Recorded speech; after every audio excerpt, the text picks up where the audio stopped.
Hello and welcome to the Edge of Midnight channel. I am Jason, your host, and today I wanted to look at my Steam.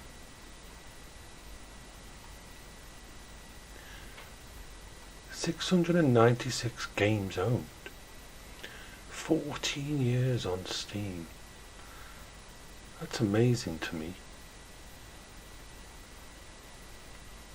Let's see which game has the most hours. I'm pretty sure if I go all the way down to W, I know exactly which one. Let's see. 2,109 hours. That's impressive. But then again, I have been playing it since beta. I've got the Founders Edition and Excalibur Prime.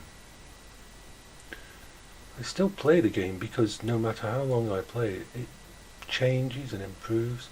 Free DLC. If you're looking for a cooperative loot game beyond what Destiny or any of the others give you, and you haven't tried Warframe, you really should. Most of these games on the list I either played with Paola, my wife, or we helped each other. I remember her picking up 10 million on her phone.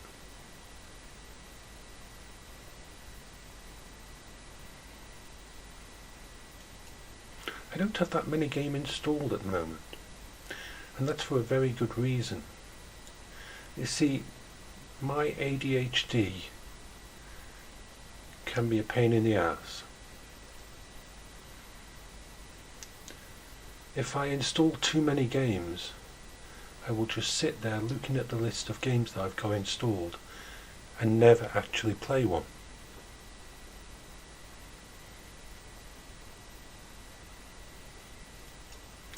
It's a bit like my Plex server. I have lots of games on, I have lots of movies on there, but sometimes I'll just sit there and say, too many. That's what Paola was good for. She would always say, when was the last time you played this game? Or why don't you try this?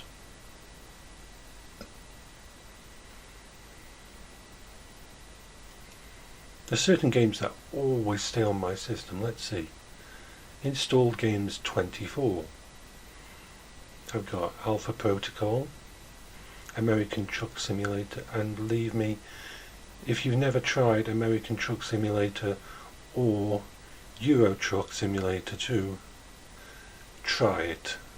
I know it seems weird, the idea of going around driving a truck, but it is almost a zen-like experience when you're travelling down those roads with the music stations going, trying to deliver loads, and it can be absolutely awesome.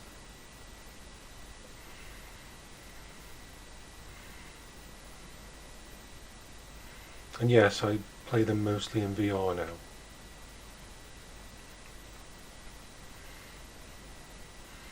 Although I'm having a lot of difficulty at the moment playing games. It's part of the reason I set up this channel. I want to force myself to play more games, to try different things. I may even actually set up a little chat Discord server and ask for suggestions. A lot of the games that I can't play, like Forza Horizon 4, is because that was the last game my wife played. We used to sit next to each other and play it.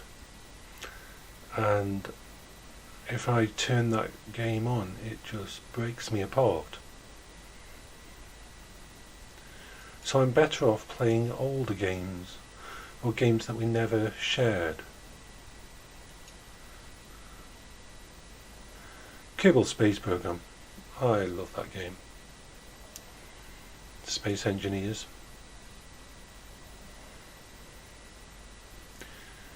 It's interesting to think what you lose when your wife or your loved one or your best friend dies.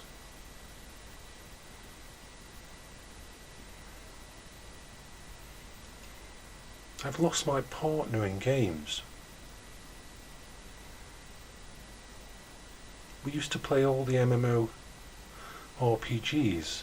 We'd play Meridian when that first came out, EverQuest, EverQuest 2, Anarchy Online, you name it, we played it. And we always would play together because Paola was ill for 21 years. And so she could have to log off at any point in time. There was no warning. She could be taken ill within seconds, and she never liked to be in a group because she liked to play healer. She didn't want anybody depending on her and then her to just disappear. It was okay with me because I was there with her, I knew. So I would usually play the mage or the heavy hitter and she would be the support. Not in all games though. I mean, that's not like saying that all women like to play clerics or something like that. No, because Counter-Strike, she was always a sniper. She'd still hold back, but she was a sniper. And if you can hear some snoring in the background, it's my dogs. He's just started to snore, Bertie has. Bertie is a staffy. We had him at 6 years old from a rescue. And the other dog we have is Beryl. And she is a wire-haired terrier, I believe.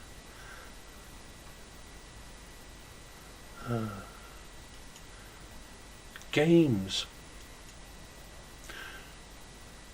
have always been there through my life.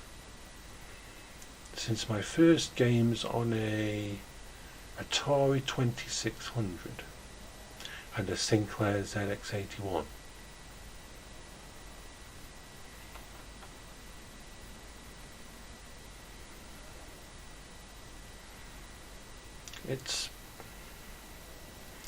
I don't think I could go on without them. I mean, that may sound a bit overly dramatic, but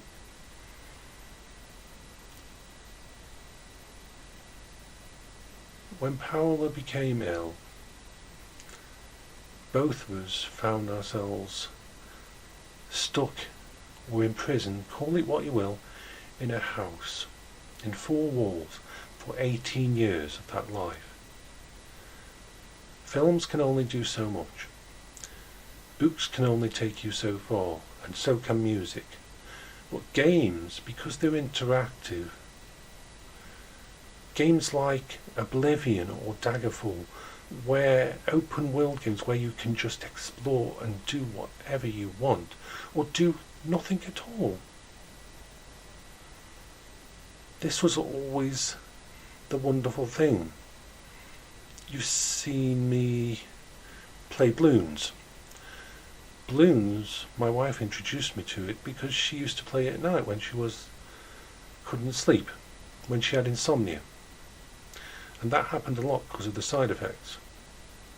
She was always in pain, but games gave her a way out. But the most special things were the games we played together.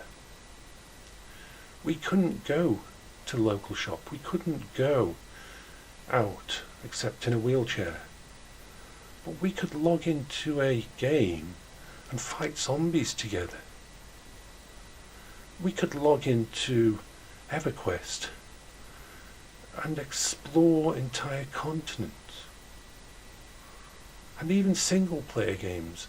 We went through the entire Mass Effect trilogy and Mass Effect Andromeda with me and her sitting down next to each other on the sofa, and we played it as if we were doing it together. We made decisions together. It was great.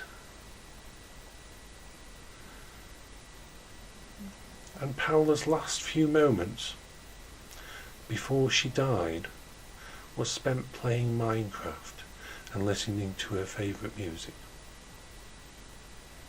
She was just lying in bed in the hospital, in the coronary care unit, and I had just picked her up, Minecraft on her phone, and she was talking to the nurse, and she just told the nurse, "My chest feels funny," and it was the first of 2 cardiac arrests, and she didn't come back. But she was happy to the very end, and gaming was a huge part of that. Now, since she's been gone, as I've said, I find it very hard to play computer games, because Paola isn't there with me. That's why one of the reasons I've started up the YouTube channel, because to have that connection, instead of going downstairs and telling Paola how I'm doing on a game, I'm telling all of you. And that might sound a bit weird, but it does help.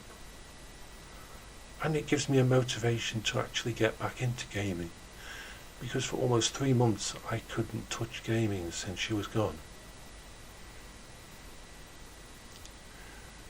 So I'm going to slowly go through my systems, play different games with you, with the people on this channel. I will do some videos about Paola's illness and how we coped, because I learnt a lot. By the end I was classed as support staff in the hospital. Others will just be pure silly gameplay videos, because that's the whole point. I can log into a game and just have some fun, and I need that. I really need that. It's not a luxury, it's a necessity. My depression